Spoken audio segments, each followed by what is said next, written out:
Tubuh manusia terbangun dan terdiri dari sejumlah sel yang menyusun, sehingga manusia dapat bertumbuh dan berkembang dengan baik. Dalam informasi ini, saya menjelaskan tentang bagaimana aplikasi gelombang frekuensi terahertz dapat membangunkan sel, memperbaiki, dan menghidupkan sel dorman dalam tubuh manusia. Struktur tubuh manusia terdiri dari sel, tisu, organ, dan sistem organ, di mana dari sini tubuh manusia dibuat dengan kompleksitas struktur yang semua bekerja sama. Kalau kita berbicara tentang sel manusia, sel tubuh manusia terdiri dari berbagai macam sel. Contoh, sel otak, sel liver, sel otot, sel usus, sel darah, dan lain-lain. Inilah semua yang membentuk tubuh manusia. Lebih detail lagi adalah sel manusia. Sel yang membangun tubuh manusia adalah sebanyak 37 triliun jumlahnya. Dan berikut inilah saya akan membahas secara ilmiah bagian daripada sel, masing-masing sel yang berjumlah 37 triliun dalam tubuh manusia, terdiri dari 10.000 hingga 100.000 biomolekul. Terdapat 4 peran utama dalam biomolekul, yaitu lipids atau lemak, nukleat asid atau DNA dan RNA, karbohidrat, dan protein. Inilah komponen utama dari biomolekul. Dalam sel itu sendiri tersusun sebagai berikut: inti sel, mitokondria, endoplasmic reticulum, ribosom, Golgi apparatus, lisosom, peroksisom, dan membran sel. Inilah dia susunan daripada sel. Di dalam sel inti atau nukleus itu terdiri dari DNA dan RNA. DNA atau deoksiribonukleat acid adalah seperti komputer yang melakukan programming dan memberikan tugas kepada semua biomolekul dalam sel. Sedangkan RNA melakukan fungsi dan tugas sebagai kopi atas semua perintah tersebut dan melakukan scan serta mengirim sinyal ke seluruh biomolekul. Inilah dia bentuk dari DNA dan RNA. Deoksiribonukleat acid mempunyai 2 pilar, sedangkan ribonukleat acid mempunyai cuma 1 pilar atau single nucleobase. Fungsi lain dalam sel juga ada namanya fungsi mitokondria yang merupakan pemrosesan makanan dan oksigen untuk menghasilkan energi untuk sel itu sendiri.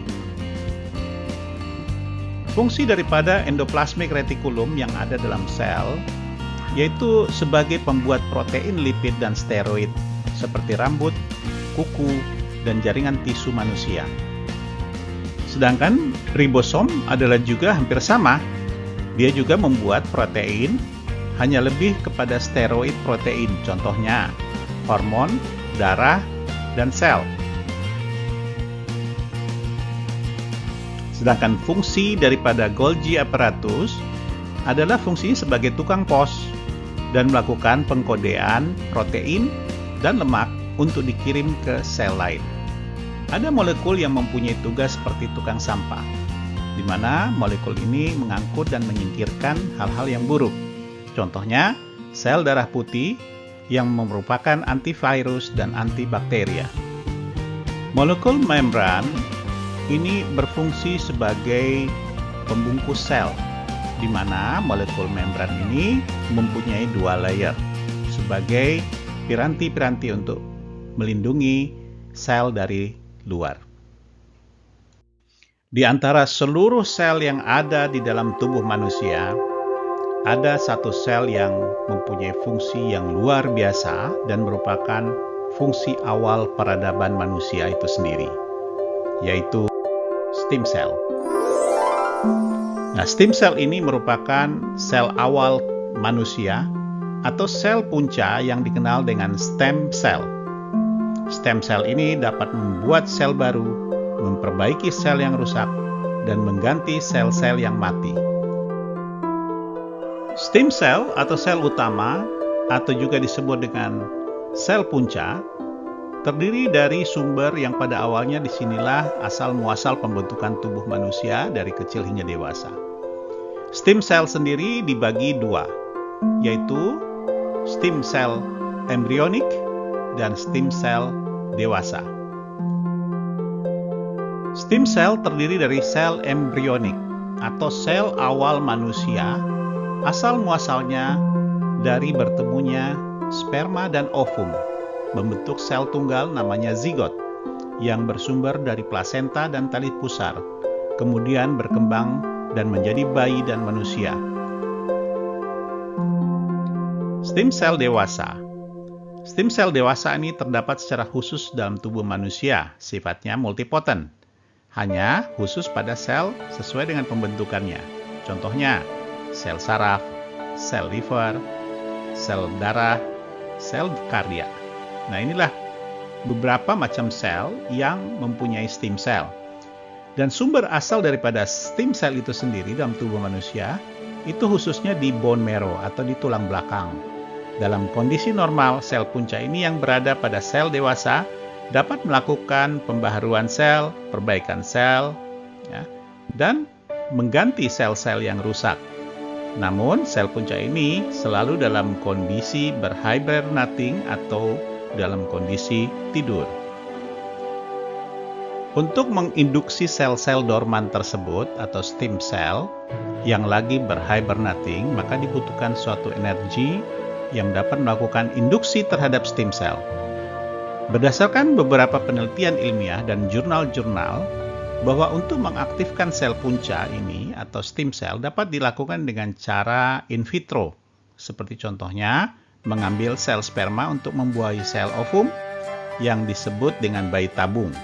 Juga dengan sistem mengambil sel dari tali pusar atau plasenta yang digunakan untuk mengobati suatu penyakit turunan atau degeneratif. Kini, bahkan para ilmuwan telah menemukan cara lain mengaktifkan sel dorman tersebut melalui induksi gelombang elektromagnetik, maka dipilihlah frekuensi gelombang terahertz.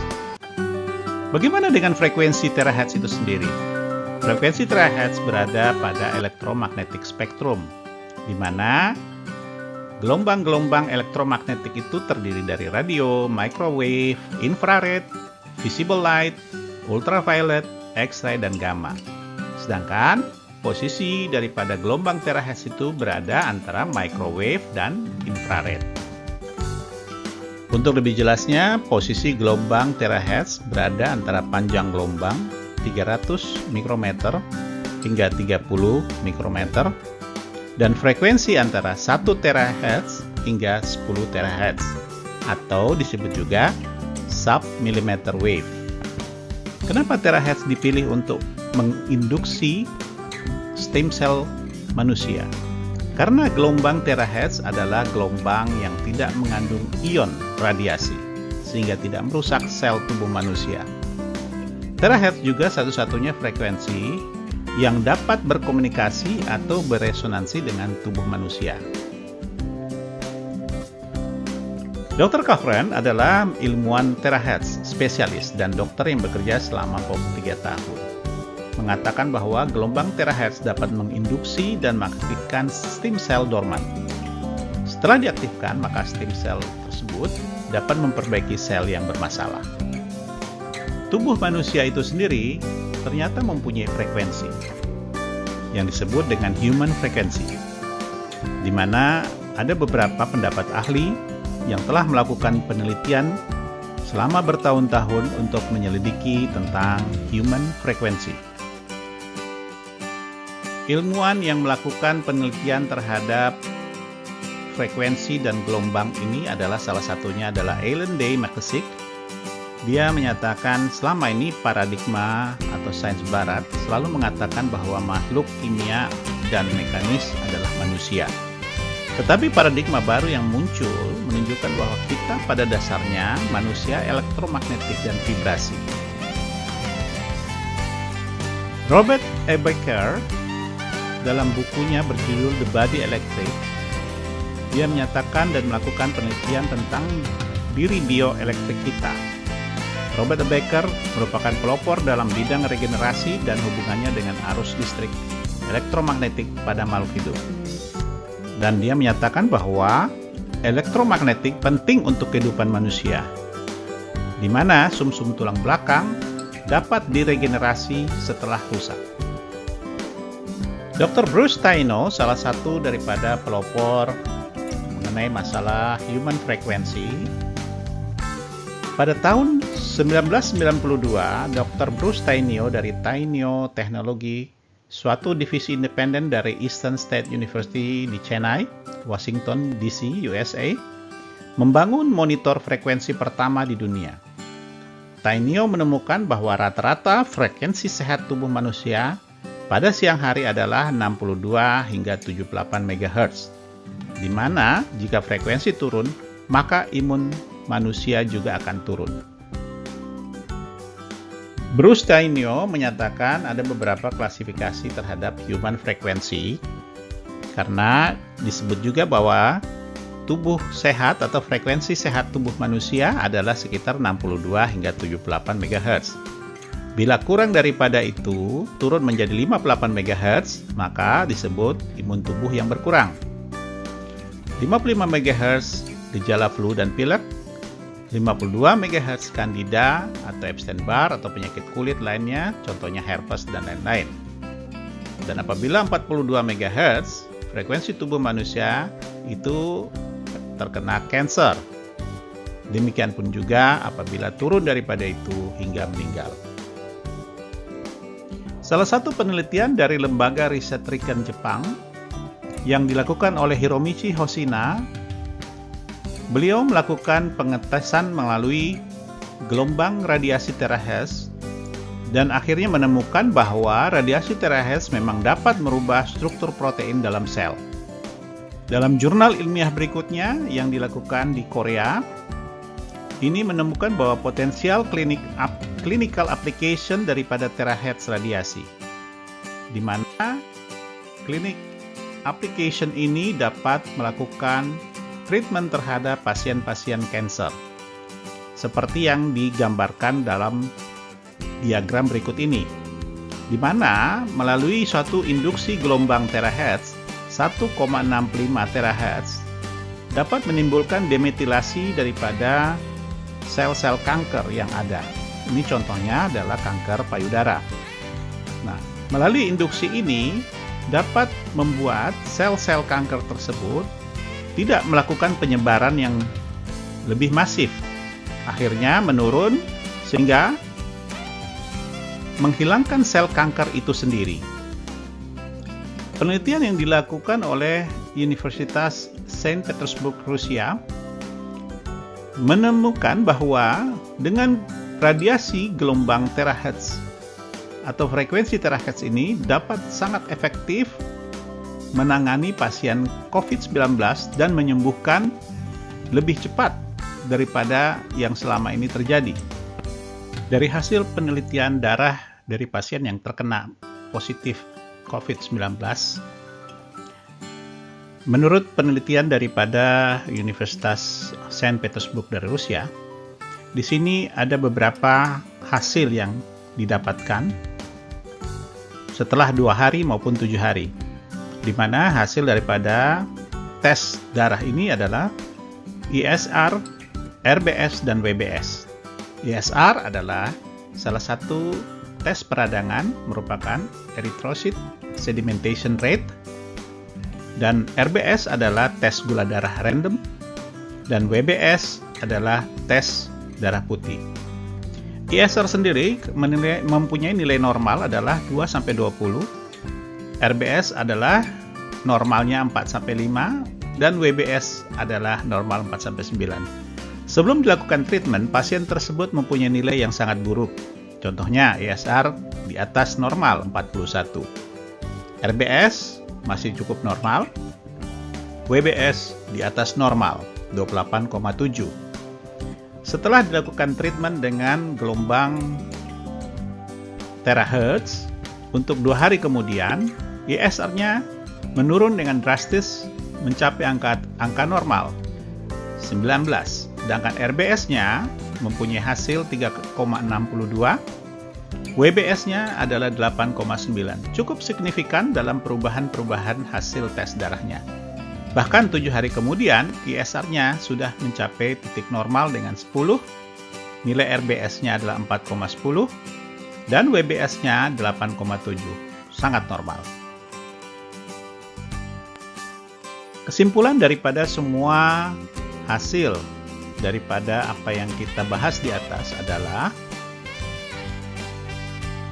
kutipan dari seorang ahli fisika yaitu Albert Einstein menyatakan bahwa the future medicine will be the medicine of frequency, yaitu obat masa depan adalah obat dari frekuensi.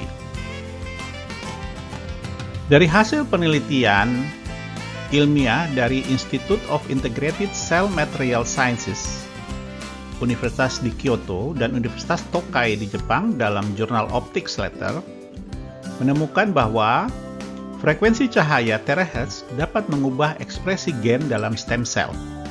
Ini adalah penting karena stem cell ini yang berfungsi untuk memperbaharui dan menemukan bahkan mengganti sel-sel yang rusak, khususnya dalam pengembangan terapi regeneratif. Terahertz juga memiliki potensi untuk memanipulasi sel-sel hidup karena frekuensi ini tidak merusak seperti sinar ultraviolet ataupun inframerah. Dengan kebaikan dan keamanan gelombang terahertz ini merupakan satu alternatif terbaru dalam pengobatan medis di masa depan yang dapat membangunkan stem sel manusia. Baik, terima kasih atas perhatiannya. Sampai jumpa lagi.